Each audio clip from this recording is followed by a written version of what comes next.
Going over the trades on the day, minus 1275 live trades. We beat the hypotheticals. I'll tell you why in a minute.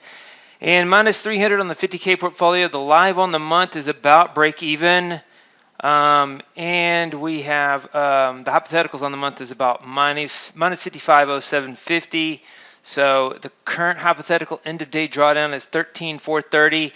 Kind of the same pattern that we've seen in January and December, where the first few weeks of the month have been down. This isn't a pattern that is normal historically, but it's normal this month so far and the previous 2 months, where the first 3 weeks not much happens and we go through this drawdown, and then the last week and a half, these strategies do well. So we'll see next week. Monday is a holiday, no trading on Monday. And let's look at the trades on the day. I'll tell you why the hypothetical or the live results are better than the hypotheticals.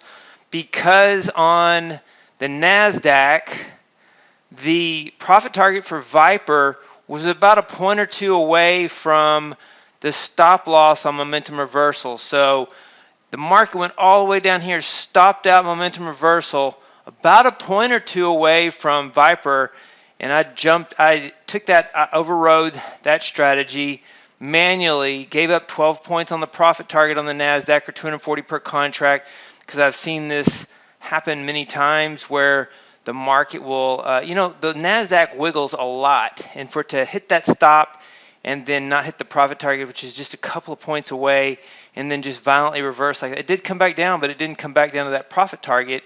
You see Viper eventually got stopped out. So that hypothetical, that manual override, sometimes I do that when stop losses and profit targets are close together.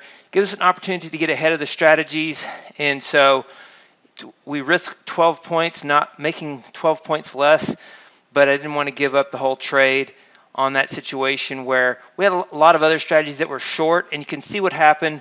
The market continues to fight shorts, and let's look at it on a 24-hour chart as well. Yesterday we had PPI worse than expected. Market sold off, came right back to where it started, 100% retracement, and then it sold off again. And then the net change was overnight. The market sold off in the after hours and overnight. Market sold off, came right back to where it was at the open. And so you've got this mean reversion intraday where nothing is really taken, it's not really taken seriously. The state of the market that's trying to distribute, it just bounces right back. And what we see here, here's February, the NASDAQ, the low of February is right here. FOMC, the market rallied on FOMC on February the 1st. And it's been very range bound since. Not a lot of price action. The first 2 days of the month encompassed the entire range of the month, very narrow range, and so not a lot of price action in the NASDAQ or the stock index futures this month, and not a lot of P&L either. Where live results are just right here at break even. We started later in the month on a drawdown, and Viper, one of our hottest strategies, was up yesterday, down on the day. Tick count trend, one winner, one loser. Cobra 3 down on the day, minus 890. EVP1 got in at the end of the day. Market sold off, small loss there. Momentum reversal, trade of the day.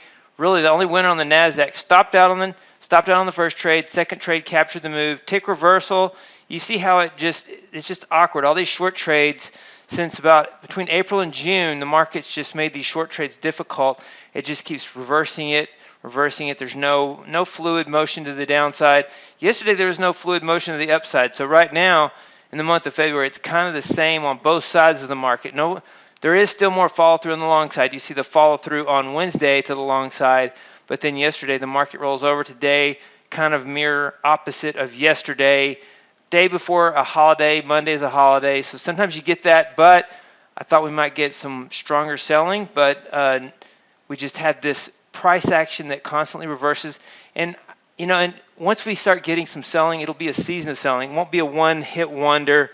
We've got this pattern now, though, where there's no fall through on the downside, and I anticipate that pattern will continue until we start to see selling to the downside, and then I think that pattern will continue for a while. So I'm working on some more counter trend strategies, especially around the opening chop strategy. I have some modifications for that.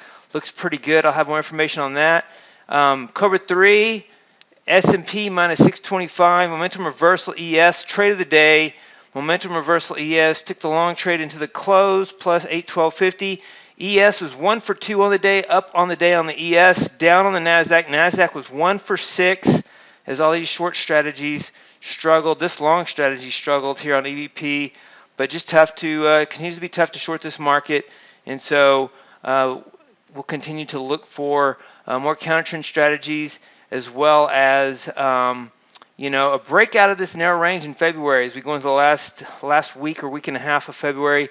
Looking forward to seeing what next week holds. Have a good holiday weekend. Those are the trades on the day for Friday, February the 17th, 2023. Hey, David Bean here. Welcome to Capstone Trading Systems YouTube page. Be sure to subscribe to join our community of algorithmic traders. We are real money traders. We share our winning streaks, we share our losing streaks, as well as market updates, strategies, and coding tips.